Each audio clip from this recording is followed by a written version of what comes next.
Hi, this is Dan Henk, and welcome to another edition of the Skull Sessions. And today, my guest is Karl Huber. Is that correct? Yep. Nice to Uh, meet you, Dan.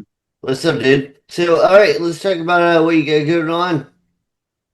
Well, first off, I'm a special effects artist at Crimson Hands FX Studios, also a filmmaker. I've done, I don't know, seven, eight short films, one feature film so far. Uh, Special effects in the horror ones, I've pretty much done myself or had like a little assistant with me.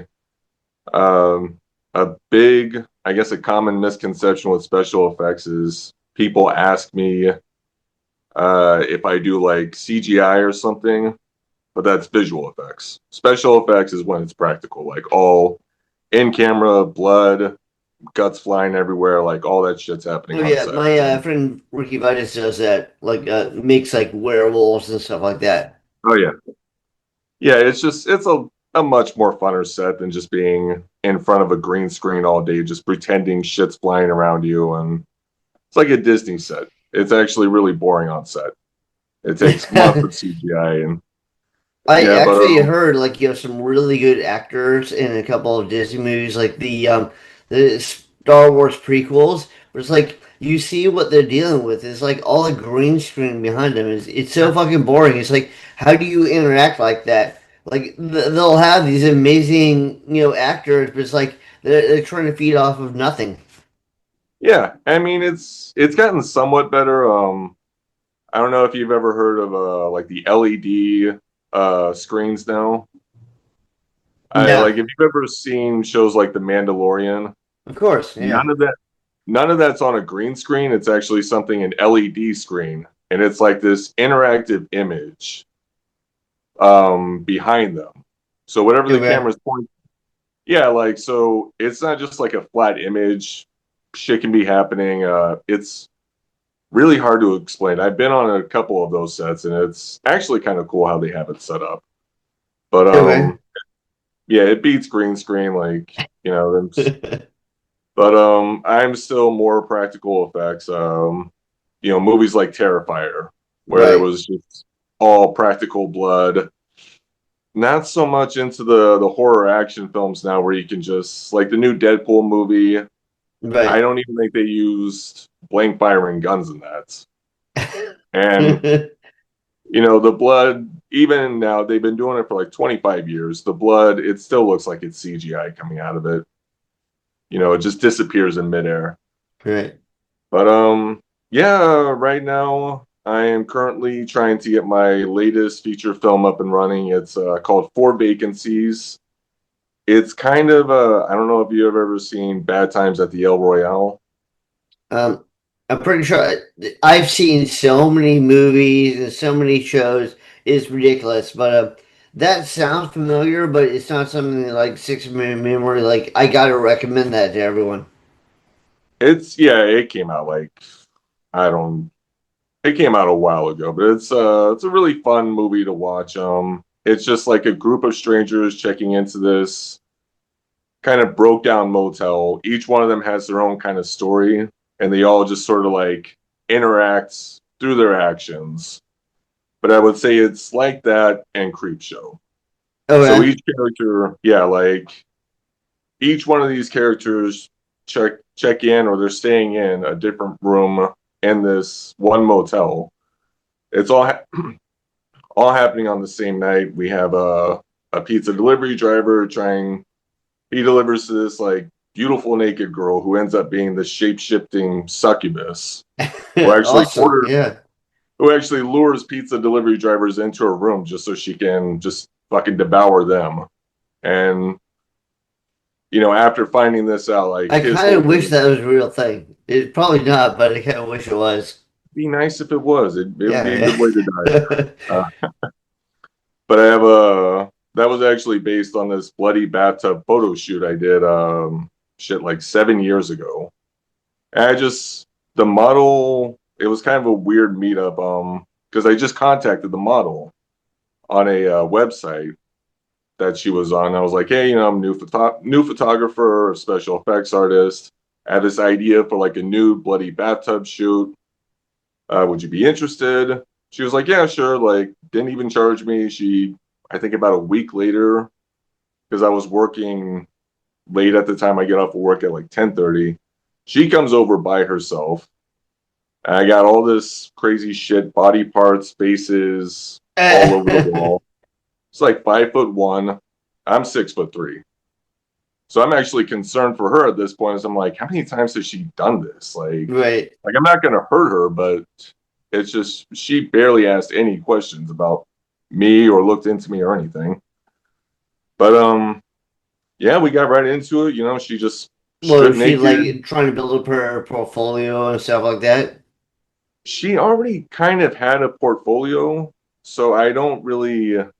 I guess maybe she wanted to build up a more horror portfolio, which Right. I found out throughout the years. There have been models I worked with who did bridal swimsuits, like just glamour shit, and I would draw up a concept like Bride of Frankenstein. I drew a concept of that. She's naked, but it's actually showing the extent of all of her surgical scars, like Right.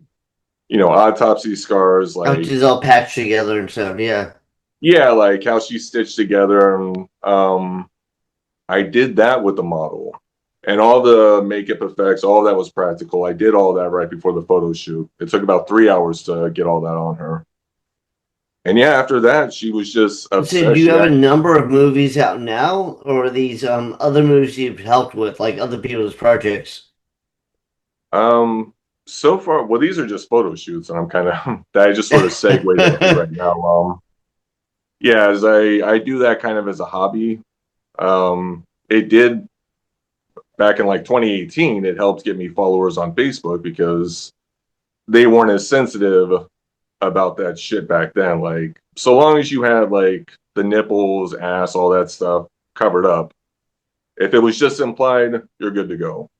Now Right. you can barely, if anyone is just implied nude, like covered up, angled, it's getting flagged, taken down. A lot of the stuff that built up my following has either gotten Is flagged or I had to now, take it, yeah. yeah, or had to take it down. So yeah, I it's you know. just I just want to say, like in reference to that, like, so I have a thing that I painted years ago in art school, and it's like a girl I was dating at the time, and she like posted in like gas mask, like hanging from the thing. It's like, but it was all comical. Like we were joking about it. Like we're all part of this like punk rock scene. We're like, oh, wouldn't this be awesome? Why don't we do this? So then I put it up, and it's been out in the like social sphere for like 25 years. And then just last year, a bunch of people reported it. They're all yeah. like, well, if you had talked her into it, that wasn't consent. She didn't consent to this. I'm like, what are you talking about? To this day, she talks about how funny that was. Yeah, I don't know what It's happened, but yeah. it's honestly, it's just now that we have all of these devices at our fingertips that just throws our voice out there, we can just not shut the fuck up. We can't stay out of people's lives. It's just, I mean, I'm sure you and I can mind our own business. We're doing our own thing, but there are these people who have literally nothing else better to do but to just Right. spend hours online looking up shit that offends them just so they can flag it. And it's like, Yeah, I know. just don't search it if it upsets you. Yeah. And anything good always pushes the boundaries. Yeah. But like there's an algorithm now. So if you're somebody obsessed with Christmas, always typing in Christmas, Christmas shit is just gonna be popping up. There's Right. not gonna be a woman hanging in a gas mask. Right. That's part of that algorithm. You have to actually type that in at some point. And if it upsets you, that's your own fucking fault. Like, I did a story where Santa guy goes off the rails. Like it's kind of like he turns into like almost a zombie Santa. Although no, he used the word zombie just because the zombies are so overused. But then he starts going to houses and like eating kids and stuff. So I have this painting I did where it's like him like holding the corpse of a kid, like a half-eaten kid, and that was up on social media for like I don't know, 15 years, and then all of a sudden everybody started flagging it. It's like, Yeah, dude, it's not even real. I mean, come on. these past couple of years, yeah, people have just been purging shit. Yeah, I did a photo shoot, this like psychotic elf or psychotic sexy elf. I photograph mostly girls. Um, but there is a wardrobe on some of them. Whether they stay in that wardrobe, that's completely up to them. We talk about that like prior to the photo shoot. And like I said, I draw everything out. So the models know exactly what they're getting into, what they're saying yes to.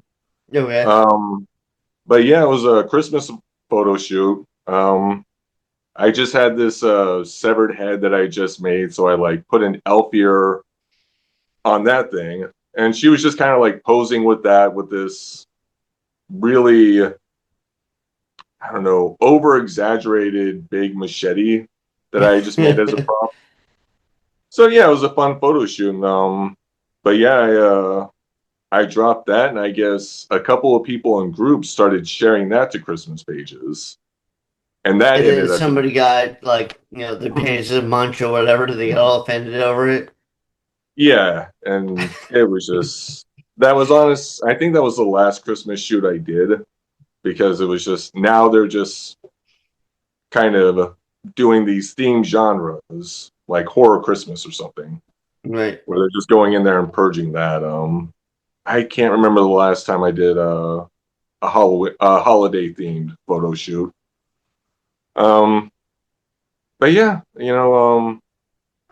I don't know, my sensibility, because I grew up in that whole like punk rock, rebellious thing, is like yeah, if somebody tells you that offends me, I want to do it twice as much now. yeah, that's the whole point of it. It's just like we would like I remember NWA came out with their album, and like it was doing good, but the minute that all these people flipped out about it, it became a multi-platinum album. I mean, back then, that was just record sales is how you got it done. Right. So No, but yeah, I remember protests. I remember all this coverage. It's like that's free advertising. yeah, pretty like that was good advertising back then. Yeah. But a lot of people were actually, what was it? You had the Rodney King thing back then. I'm not going to get all political here, but yeah, like there was just other factors to fuel that anger, and yeah, you put kind of this protest. I don't know if they were really a protest band; they were a rap band, but I think that's what it sort of seemed like. It was just this protest, people just kind of sweeping things under the rug as far as systematic racism is concerned. Right, but Um, there's a lot of like, people say, oh, well, in this incident, this person was high or whatever. But the thing is, like, that shit does happen. Like, I remember just like, if I was black, it would have been twice as bad. But just being punk oh, rock in the South in like the early '90s, fake charges, you got harassed by cops. So I think it's like people are like, even if it's not that incident, it happens so often that now I'm pissed off. But yeah, no, I understand where it came from. yeah, but nowadays, also another thing back then is that it if you whoever was covering the protests, it was usually on an accredited news source like NBC, ABC. Um, you had to actually be a journalist to report that, and now it's just anyone who has a camera can just jump online and say whatever they want, or just show an image, say it's that when it's really this, and if they have a high following, Right. that's But just that gonna. that happens like everywhere, right, Yeah. left, everywhere, so Oh yeah. like, people like trust like podcasters like Joe Rogan more than they trust like MSNBC or Fox. Yeah, no, that's the age we kind of live in now. It's like podcasters are just more are supposedly more reliable than people who do have to take accountability if they're wrong. Like if the news sources got it wrong, they do have to print a retraction or do a verbal retraction as Well, soon as I possible. don't even know if podcasters are more responsible now. Like if I want, like, I remember watching 60 Minutes, I was like, oh, that's what's up, and then now if I hear something is going on, I have to like look at five different news sources because like maybe they're right on part of this, maybe this people, so it like you'll have news sources that will record the same incident, but it'll tell it sound like a totally different thing with each iteration of it. Yeah. Um, I don't I don't even remember the last time I watched the news, to be honest. It is all just gotten jumbled up with these podcasts and even TikTokers are just jumping on their TikTok accounts now just to talk about, shit going on in the world. Yeah, and So, the last thing I'll say about because I don't want this all to be about politics. I don't want this yeah, to I be know. about your projects you about, but you know, even like people will say stuff and it's debunked within like a day. But the problem is that sticks around, so you're still dealing with the consequences of that like a week later. Like, dude, that's not true. That's been thoroughly debunked. Oh It's yeah. like and people are still like reciting as if it's like the word of God. People don't like admitting they've been fooled. So they'll Right, just right. even though if they find out it's bullshit, they're gonna double down. Well, that's an unfortunate comment on society in general. But all Yeah. right, man. So let's talk about what you got going on. All right, so we covered one room of this story so far. All right, the whole succubus thing. I'll just kind of give a brief synopsis here. We got a social influencer. Funny, we should just circle back to this. Uh, You can't who, get away from it. Yeah. yeah, he kind of had like he was kind of this whole Mr. Beast thing back in the days, but has kind of just disgraced himself due to a racial slur he said during like a video game play session or whatever the hell those things are, reaction. Well, this is So part of the story that you're telling. yeah, like his sponsors dropped off, all this stuff. So to revamp it, the motel has this room that's closed off called, they just nicknamed it the suicide room. Because ever since the motel had opened up in the 70s, backstory of the motel, it opened up as a roadside theme motel. So each room had its own little attraction. The investor put all of his money into it. It ended up going bankrupt the next year. So he hung himself in one of the rooms. And the new owners, when they opened it as something else, everybody who had stayed in that room ended up killing themselves, like just a few hours after checking in, Dun dun usually in a violent dun. way. Yeah, like it does kind of sound like the 1408 treatment, but it was actually based on this radio play that I heard back from the 1960s. I like to listen to suspense and horror radio plays. Well, But I think a lot of people that are Karens and they're like, oh, well, this is just like that. It's like everything is based off something else. Like, oh yeah, everybody has inspirations. It's just how well you do it. Who exactly. cares about what your inspiration? How well do you do it? Yeah, everyone does it. James Cameron, Tarantino, Christopher Nolan, they just do it really well. Yeah. Um, but yeah, what is it? Okay, well the radio play was a radio DJ um spending the night in this haunted mansion where four people had killed themselves back to back. And the entire radio play is kind of like this found footage thing because it starts off with the producers going to pick this guy up after he had spent the nights. They can't find him. They find a doctor, and the recorder is still on. So from there on, the rest of it is just this playback of everything that happened. And like the guy, whatever is in this house is just fucking with him. Like they're breaking him down mentally Okay. to a point. Yeah, to a point to where when the ghosts finally reveal himself, like you can't hear them, but he's responding to what they're saying to him. And they're asking him like to come to the cliff with him. Like I guess there's this cliff nearby the house. And yeah, he's just like happily like running off to join them to jump off the cliff. And that's it. He straight up killed himself. but that's the radio play. And my thing, the podcaster or not podcaster, influencer, uh, goes into this room and he's trying to stage it because he doesn't believe in any of this shit. But he's staging the room like little servo motors in the drawer to have them come out and just rigging things up to make it look like ghosts are there. It's kind of like this haunted those haunting reality shows where they go Right. find ghosts and they got all the equipment and shit. But it does not end well for him. As to where it's not bullshit.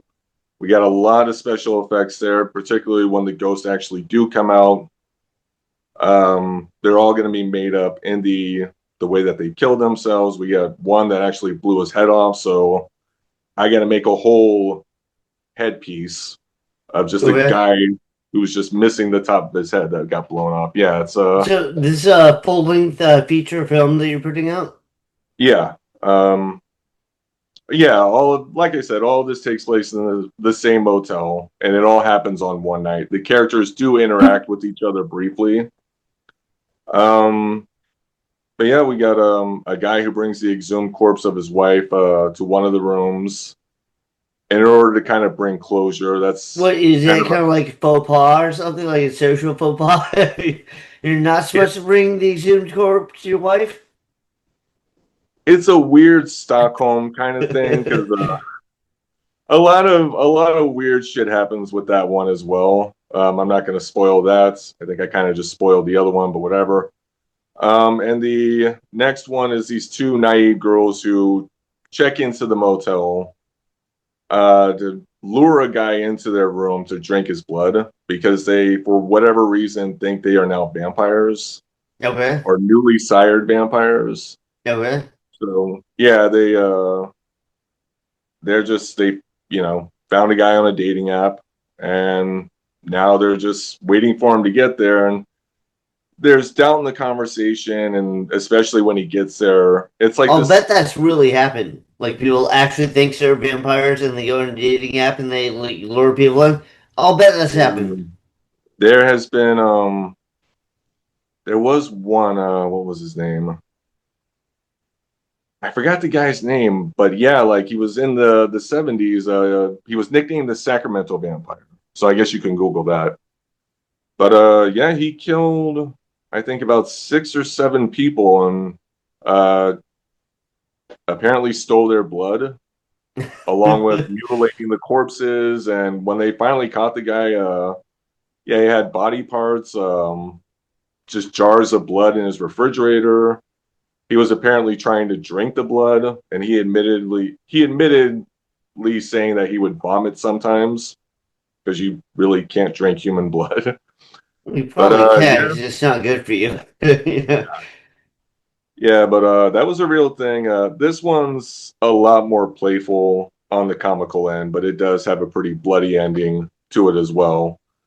But yeah, like the entire film is just this comical gore fest because for me, I think that just kind of works when it's a horror film, unless it's Terrifier, and even then, it's sort of passable. Like horror films kind of hold back on the gore in a way.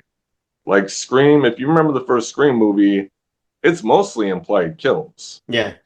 I You wasn't a know? huge fan of Scream. Like I've seen a crazy number of movies, and I just felt like Scream just it didn't have the strong story.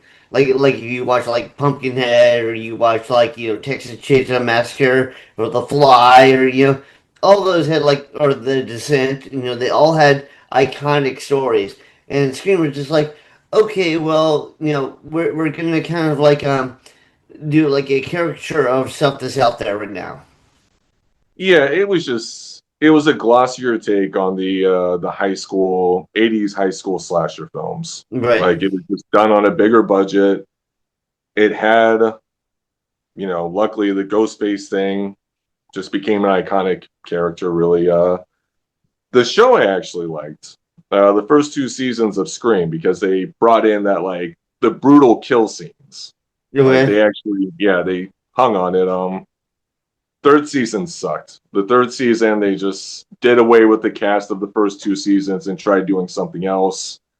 No one was into it. It got canceled. But yeah, comedy horror is like you can really get fucked up with it. Like you can even kill kids in it, and it's for some reason just acceptable, depending on how you do it. But You just can't kill animals. You can kill the kids, just not the animals. the animals is kind of just a general rule for anything. It's and if Right. the animal does die, like whoever killed the animal just has to die in the most vicious fucking way possible. Oh yeah, like it worked in John Wick. Like Oh it's sad that his animal dies, but then he goes on this like killing spree, and you're like, all right, he got justice. I mean, you don't even care that like some of those people, what was it? The mob bosses, he went to a pool party scene. Like you don't even care. Like half Yeah. those people weren't even armed. He was just fucking killing them because they were in the way. Well, like You're how just like the main bad guy at the end, like he walks in, the guy's like trying to beg and talk, he just walks up, shoots him, and walks away. No right. conversation, nothing. Just that's what he was there to do. Yeah. But yeah, horror comedy. I did do a horror comedy short a few years back. It was called Amy's House of Art, which actually did really well. But it was for a creature feature challenge, something in Florida. It's you have 2 weeks to make a short film. They pick the genre and the creature for you, and you got to kind of just work with that. Make something that I think that's like less than 10 minutes long, but longer than 5 minutes. And for me, they had Innocently Evil and Mockumentary. So I didn't know what the hell to do with that at first. I did know an actress. I knew an actress who had like this very innocent look to her, like very bubbly, like just I don't know, like the personality just kind of like pops out. Um, Right, well, and that then helps sell it. Like, people that have iconic roles, like, the way they are just fit that role. oh yeah, but I ain't like I've never done mockumentary. I've always done like narratives, whereas cinematography and all this shit, like storytelling. And I'm walking around my house, I got faces on the wall, like there's just body parts, all sorts of shit everywhere. And I was like, this like it looks like a serial killer lives here. And I was like, oh shit, like what if we just have this girl acting all bubbly and she's really Right. just a serial killer who makes decorative art pieces out of all of her victims? Which I'm also sure is probably true. Like, somewhere that happened, there's so many people I'm sure that happened. There probably has been people who have like who've killed somebody and just put it up on social media or something. But And yeah, there are people that have done that, and there are oh people yeah, that like were stupid and did that, and immediately got caught and imprisoned. that I. It's not even just murdering people; it's people who like get drunk and um they crash into shit and then they brag about it on social media the next day. I was like, you're there's people in your neighborhood who are probably following you who are just noticing all the insanity that you're admitting to. Yeah, you'll never go broke underestimating humanity. I don't think so. But it was actually a woman. She was a nurse. Have you ever heard that? I don't know if they say it's an urban legend or lore, but she got fucked up one night, just cocaine, alcohol, whatever. Ends up or crashing into a bicyclist. This guy goes through her windshield like head first. Half his body is just dangling there. She drives the rest of the way home with him in it, apparently just apologizing to him the entire time, puts her car in the garage, and just, He's not dead. He's like still like yeah, he's still alive. Like, he's fucked up. There's probably shit broken. Maybe his right. neck's even broken. Like, he eventually died, and she got rid of the body. But the reason she got Oh, caught so is she because hit him, drove home, but like never like removed him from the car, just like left him there. she just straight up left him there. She was like, I'm too fucked up to deal with this. Like, yeah, goes to sleep. Next day, I guess puts him in the trunk of the car or I don't know how she got rid of Oh, he him, but died by the next day. Yeah, he died, yeah, overnight. Like he probably just internal bleeding. Right. But yeah, she got caught because she just started bragging about this shit. What a Yeah. moron. Yeah, so I guess she's now serving 50 years in prison for it, which is it's like, dude, like I mean good, but if nobody was asking questions, she should have just shut her fucking mouth. But but yeah, what were we talking about here? We were just talking about crazy real events that are actually true. Oh, But I don't want to keep you here all day, so let's go back to focusing on you for a minute. Tell me what you have out now and how people can find it. what I have out now is well, right now I have the Kickstarter pre-launch page for 4 vacancies, and we've already got a lot of people signing up for leads. Not a lot of followers on the pre-launch page just because I haven't been promoting that enough. I've just been trying to get email leads and stuff. So we've already got a big following on that, but just getting more attention um, in any way So possible. But what's the link to the Kickstarter? What's the campaign called? well, the campaign is just 4 vacancies, the movie. But the best way people can find it is if they just Google my company, Crimson Hands FX Studios. Probably don't even need to put in the studios part. Just Google that. My website, social media, YouTube, all of those links are going to have details to the Kickstarter page and even what the film is about. If they Is the website focused exclusively on that movie, or is it like all your projects, including your latest one, which is a movie? right now, right now the website is headlining that film. If they scroll down, they can see other stuff. But as soon as they go to the Because website, you it's know, going to like be with some of like the mainstream movies, they'll create a website just for that movie. And then there's like a lot of like the more indie creators, like this is my website, and you'll constantly see all my new products on it. some of these people. Because I've been doing the research for Kickstarter for like months now, and like some there was one I came across. They were trying to raise $50,000 for their board game, and apparently they spent $55,000 just in advertising the pre-launch page. They ended up making over $1 million, like pledging over $1 million in the end. But it was like if you That's it just worth, needed, yeah. yeah, I was like if you just needed $50,000, why didn't and you already had it? What was the fucking point? Like, I mean, it worked out better in the end, but it's still like a risk. Right. Well, Um, I've done Kickstarters before. They haven't gone real far for me, although maybe I didn't approach or whatever. But the thing is with Kickstarters, they say when you run your first campaigns, um, you can obviously get funding beyond the actual like limit that you put on, but put the limit low. that is one thing. I what I found out is like the biggest reason for people's Kickstarters not reaching their goal is because they just didn't do the pre-launch thing, which is the biggest part. You need to make the pre like some people just make their Kickstarter and they just launch it out, throw the page link to all their social medias, and then they just kind of like after what like 2 days of promoting it, they just kind of keep checking in. Right. But it's a full time thing, man. That pre launch page. Right. Well, I think this is an important thing to delve into. So, what would your advice be on the pre-launch?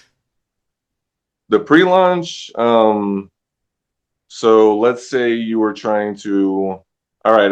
Your last Kickstarter. What was the goal you were trying to reach for money? Um, I don't recall so I did Kickstarter and Indiegogo, and I think I had to put the limit higher on Indiegogo because if you have like perks, you have to like have the goal high enough to cover all the perks, whether they're actually delivered or not. Whereas Kickstarter, you can name a goal and you can have perks like separate. They don't have to like equal the amount or whatever. I think it was like 2,500. 25. All right. So for 2,500, um, you would want to make an email list. with leads. So you go to meta ads or just create a an email sign up form. Right. Uh, there's a lot of technical ways to do it. You could go to Google Forms or there's a lot of shit to make it. I go through meta ads. But when you advertise that form or you throw that form out there to Facebook groups or reels if you can pay for that, stories, um, the people who sign up are more than likely going to contribute to your page. There's probably just a percentage that won't do it, but that's just how it is. But you need to build up at least for 2,500, you probably want to get at maybe 200 to 300 leads, which is Right. not a big stretch. If you do the ad campaign right for the leads, you might spend $150 for those 300 leads. And once Okay. you launch the campaign, you send out a bulky, like a mass email thing, and you want to go through something that's trusted. Like GMass is one. Yeah, I use benchmark. Like Benchmark bench could be yeah. There's Benchmark's like another one. benchmark, there's Mailchimp, there's a bunch of those. I'm spending on advice on how to run a campaign all day because it's all about your campaign, you know. Yeah. But I just wanted to ask, like as far as the emails, what advice would you say you would give for like building up the email list? Like as far as like putting your stuff out, doing ads, what has worked best for you? Right now, doing the meta ads, it is, I mean, I'm putting out a decent amount of money. I probably spent around $1,500 so far, but I've gotten around, I want to say close to 1,700 leads, email leads. But I still need a lot more because the budget for my film was around 250,000. Right. Yeah, like I developed this thing like 6 years ago, and I already made one feature film that I spent $25,000 on. It didn't go anywhere, just mainly because the budgets. If you want your film, like if you want your film to get into something like, let's say Sundance or even Slam Dance these days, you need to have at least one recognizable actor on there. No matter Okay. how good the film is, there's been so many really good films that just got turned down from Sundance in favor of this one shitty film because it has this famous actor in it. And Is that's it kind is of it also I don't know, but is it also like they're looking for specific like themes or like specific like characters, whether it could be like this person has this going in this life in their life, or it's a female, or it's like an Asian girl or a Spanish girl or whatever it is. Is there right. something that the like specific categories that more help you get in? Uh, it's honest. These days, it's just a political thing with the film festivals now, because Like everyone knowing the right people and that sort of thing? knowing the right people and just having a budget, having an I wouldn't say an A-list actor, but somebody who's known at least. Okay. Say, Christopher Nolan's first film, Following, $7,000 budget. He shot it on, I think, 16 millimeter black and white film. I've He never shot, just seen it. I like his stuff. uh, I've never um, seen that film, but I like his stuff. Is it good? it's it's pretty good. It's decent. It's his first film. It's low budget. But he got it into a slam dance, and the funny thing about Slam Dance is this is a protest festival that they have every year right across the street from Sundance Film Festival Okay. at the exact same time. Because the people who made Slam Dance got rejected from Sundance like, I don't know, 30, 35 years ago. So they just made this protest film festival and It's the like, best revenge, yeah. yeah, and a lot of people who got rejected from Sundance got accepted in Slam Dance. So Christopher Nolan was one of those people. And that's how he got connections to make Memento was Oh, going to okay. Slam Dance. Which Yeah. is awesome. I love that movie. Yeah. Yeah, but now even Slam Dance has gotten so commercial that they also need a well-known actor. So if Kevin Smith or Christopher Nolan today tried making their films and getting it in, they It would have been might be rejected. art. So basically, you need like a third version, like a new iteration. So you had Sundance and Slam Dance. Now you need something else.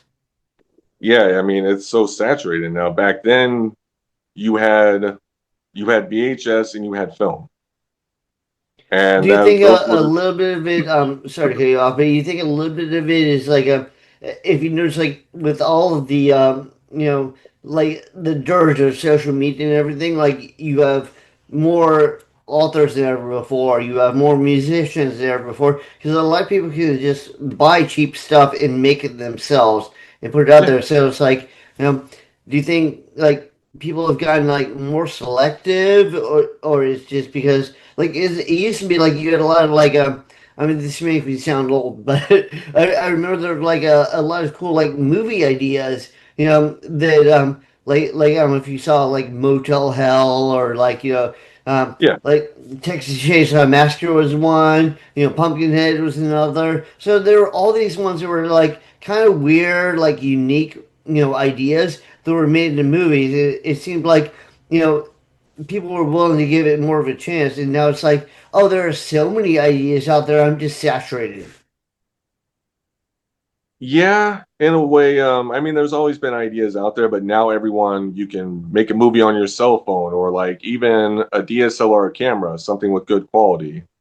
You could probably get one of those for about $1,500. So it's just easier to make a film now. Back then, those festival submissions were only getting maybe 1,000, 2,000 submissions every year. Now it's in the 20 to 30,000 range, and they can Okay. only put in about 120 to 150 films in the festival. So the people watch it because they got to watch the films, and I'm sure they get so overwhelmed that they probably just look at a title or read a synopsis and just throw the film aside, thinking it's going to be a shit film when it was actually way better than what they ended up watching or picking. Right. Well, a lot of people make snap decisions or judgments way too quick. Like Yeah. if you just watch like another 10 minutes, you'd be like, oh. But it's like I remember when Game of Thrones came out, and I thought at least the first 5 seasons of that were amazing. But the people like, yeah, I watched like half of the first episode. I'm like, dude, you gotta watch more. Well, what was the show? Game of Thrones. Oh, Game of Thrones. Yeah. Um, some people, I guess there's not really the amount of shit they're pumping out is kind of just neutral. That hasn't really changed much. Um, but yeah, some people were either just really into it from the start, or some people just couldn't really get into it at all. Right. But I mean, obviously, those numbers didn't matter because Game of Thrones, what, lasted 8 seasons? Right. I think each episode cost around $6 or $7 million to make. Oh, So I yeah, remember the huge phenomenon. Like I went to Scotland, and they had like billboards for Game of Thrones in Scotland. Like everybody was watching that. oh, Europe loves shit like that. I remember that show Dracula that came out on Netflix, Yeah. like a three-part series. I can't remember if it was like in the UK or someplace. They had this billboard that just had a bunch of like stakes in it. Um, during it was just this white billboard with stakes in it. But at nighttime, it was it was a cute little trick that they did. They had these lights on the side of it. So when the nighttime hit, only the lights would light up the billboard, and the shadow of the stakes would make Dracula's face, like mouth open, Oh, fangs, all that's this kind of stuff. cool. Yeah, kind of like a cool trick. I mean, Yeah, of like course, if anybody else says like, "Oh, you ripped off this guy," but if they're the first one to do it, it's awesome. the idea of it was cool, but if you look at the billboard closer, you can tell that they didn't actually pull it off that way. They already had the on the back of the billboard, and they had it backlit. So the billboard was actually the whiteness was transparent. There was a black image with Dracula's face, and then they just had this backlighting coming from behind the billboard that lit that part, and it just kind of gave off the illusion that it was coming from the stakes. But hey, that's good enough. It's like Yeah, advertising, advertising. If it gets yeah, people, it gets people.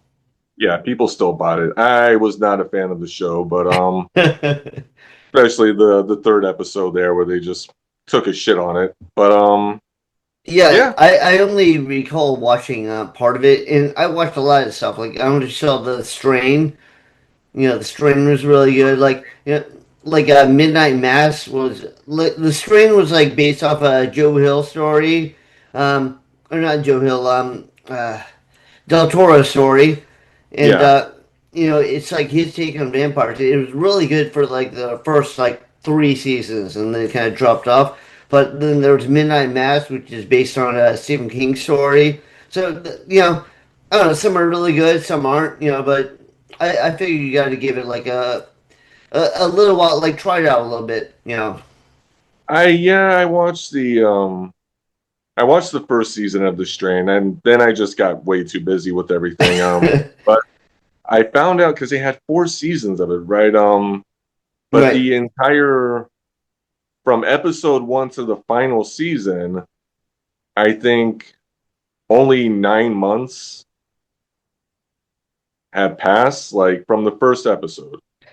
So I the whole well, season plays they in the did span of this, nine which I months. hate when they do this. They did this with Boardwalk Empire too. Is like so they did three awesome. They both did the same thing. They did 3 awesome seasons where the whole story is progressing, progressing, and then it was cut short. So they're supposed to do like 2 seasons, but they only did one more. So Yeah, what they do is they do a 6 year jump, and they're like, okay, well, this is how everything ended up. It's like, wait a minute, you were like calculated, progressing from one thing to another, and then all of a sudden it's like this massive leap. yeah, that was what Boardwalk Empire. Boardwalk Empire did that, and the Strain did Yeah, that. yeah, and well, another thing about Boardwalk Empire is they had a character in there who was a real life character. He does like he did get killed in real life. I think he got shot in the stomach. Forgot what the hell his name was in the show, but he was there since episode one, and he was kind of he was either against Snooky or working with him, like depending. Their relationship was always strained.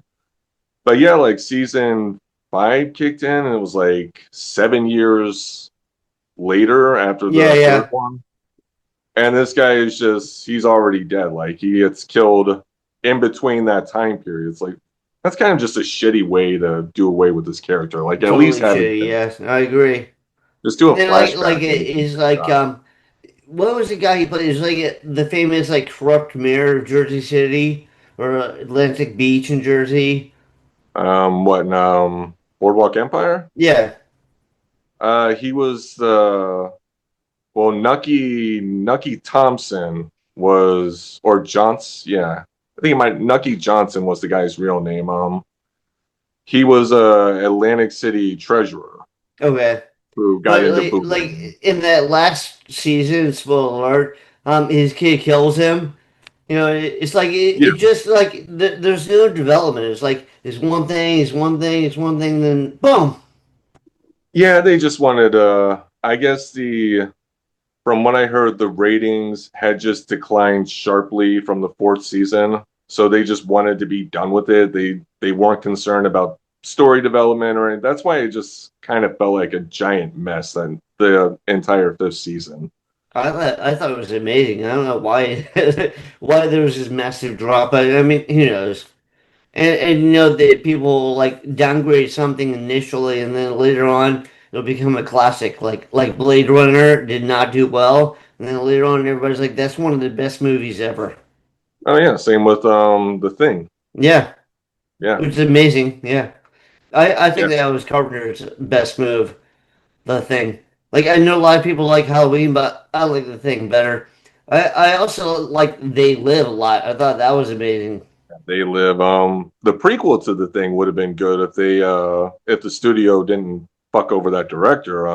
Well, you know that he was originally going to do just a prequel, which I was all excited about, and then Yeah. with the Norwegian team and finding the flying saucer and all that stuff, and then they said, "Well, we don't see it making money unless it's like a direct remake," and so then the compromise was they kind of did a prequel, kind of did a remake, and it just I didn't think it was that good. Yeah, yeah, they even advertised it as kind of a reboot, I think. Yeah. Um but I forgot who directed it, but he said he only signed on if they let him do practical effects only. Like no Okay. green screen, none of this shit. And yeah, the entire film was shot all practical.